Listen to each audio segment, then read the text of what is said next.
जय श्री कृष्ण दोस्तों, राधे राधे।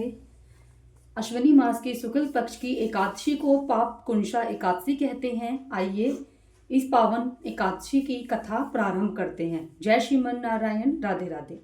युधिष्ठिर बोले कि हे भगवान, आश्विन मास के शुक्ल पक्ष की एकादशी का क्या नाम है तथा इस व्रत को करने से कौन कौन से फल मिलते हैं, सो सब कहिए। उस पर श्री कृष्ण भगवान बोले कि हे राजन, अश्विनी मास के शुक्ल पक्ष की एकादशी का नाम पापा कुंशा है। इसका व्रत करने से समस्त पाप नष्ट हो जाते हैं। इस एकादशी के दिन मनवांचित फल की प्राप्ति के लिए श्री विष्णु भगवान की पूजा करनी चाहिए। जो मनुष्य कठिन तपस्याओं के द्वारा फल प्राप्त करते हैं, वह फल इस एकादशी के दिन क्षीर सागर में शेष नाग पर शयन करने वाले विष्णु भगवान को नमस्कार कर देने से ही मिल जाता है। जो मनुष्य शंख चक्रधारी विष्णु भगवान की शरण में जाता है, उसे यम यातना नहीं मिलती।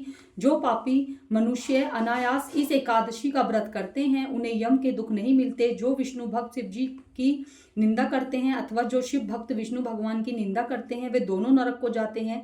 1000 अश्वमेघ यज्ञ और 100 राजसूय यज्ञ फल का इस एकादशी के व्रत से फल के 16वें हिस्से के बराबर भी नहीं होता। अर्थात एकादशी व्रत के समान संसार में अन्य कोई दूसरा व्रत नहीं है। एकादशी के समान विश्व में ऐसी पवित्र तिथि नहीं है।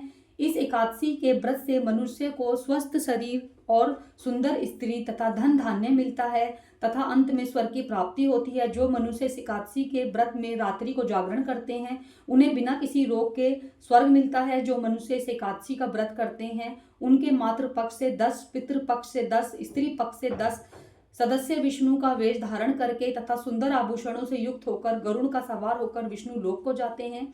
जो मनुष्य एकादशी के दिन भूमि, गो, अन्न, जल, उपान, वस्त्र, छत्र आदि दान करते हैं, उन्हें यमराज के दर्शन नहीं मिलते। दरिद्र मनुष्य को भी यशाशक्ति कुछ दान देकर कुछ पुण्य अवश्य ही अर्जित करना चाहिए। जो मनुष्य तालाब, बगीचा, धर्मशाला, प्याऊ, अन्य क्षेत्र आदि बनवाते हैं, उन्हें यम के दुख नहीं मिलते। वे इस लोक में स्वस्थ, दीर्घायु वाले तथा धन्य धान्य से पूर्ण होकर सुख भोगकर अंत में स्वर्गलोक को जाते हैं। हे राजन, इन सब का सारांश यह है कि जो मनुष्य धर्म करते हैं, उन्हें सुख मिलता है और जो अधर्मी है, उन्हें दुर्गति भोगनी पड़ती है। जय श्रीमन नारायण, हरे कृष्णा, राधे राधे। श्रीमन नारायण नारायण हरि हरि, भजमन नारायण नारायण हरि हरि। जय श्री कृष्णा, राधे राधे। ये थी पापा कुंशी एकादशी की पावन कथा अच्छी लगी हो तो कमेंट बॉक्स में जय श्रीमन नारायण जरूर से लिखिएगा। राधे राधे, हरि बोल।